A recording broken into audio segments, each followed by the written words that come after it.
ProPDRSolutions.com booth, and over the past couple months, man, you've been coming out with some pretty cool stuff. I mean, especially one unique product, but we'll get to that just in a second. But you sent me a slide hammer. Yeah, I sent you a slide hammer. It's my problem was I always had two slide hammers. I had one that was like good for hail, but one that was bigger and good for big dents. But you know, I wanted one that did it all.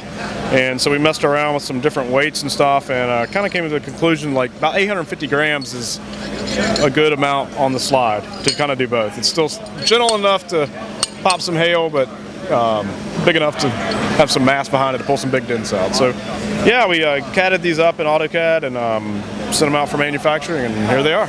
I'll be honest with you, Anthony. When you say, "Hey, Mike, I want to send you a slide hammer, and I want you to tell me what you think about it," I wasn't expecting how well it was made, and how well balanced it was. And you guys, if you don't have a slide hammer at all, or maybe you're thinking about getting a different one, try his out. It's really very well worth it. I think it's very balanced. It's not, and as you mentioned, not too heavy, not too light. It's kind of a good middle of the road one, Good.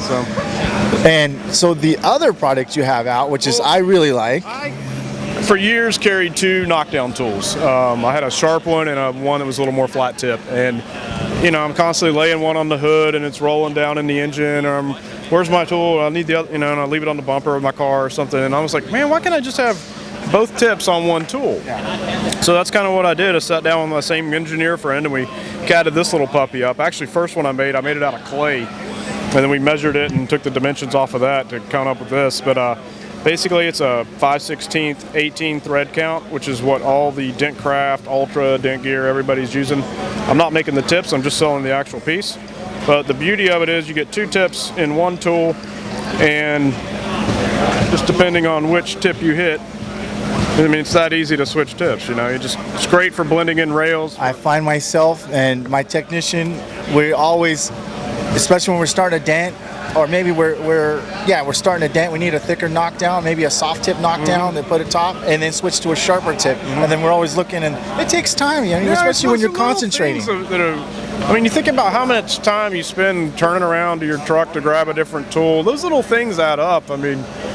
Henry Ford figured that out a long time ago. So, efficiency, just a little simple thing like that can really just speed things up, and it doesn't roll off the car, obviously, because it's flat, so I don't know. I will say there is about a 20-minute learning curve to it, because you got to get used to hitting on the opposite side. So for that tip there and that tip there, obviously, but it is kind of weird to get used to. But once you do, it's like, oh man, this thing rocks. So, but yeah, man. Well, that's Anthony Spencer for you at DentDynamics.com. Thanks a lot, Anthony. And he's got some pretty cool camera skills as well. So take care. We'll go on to the next one.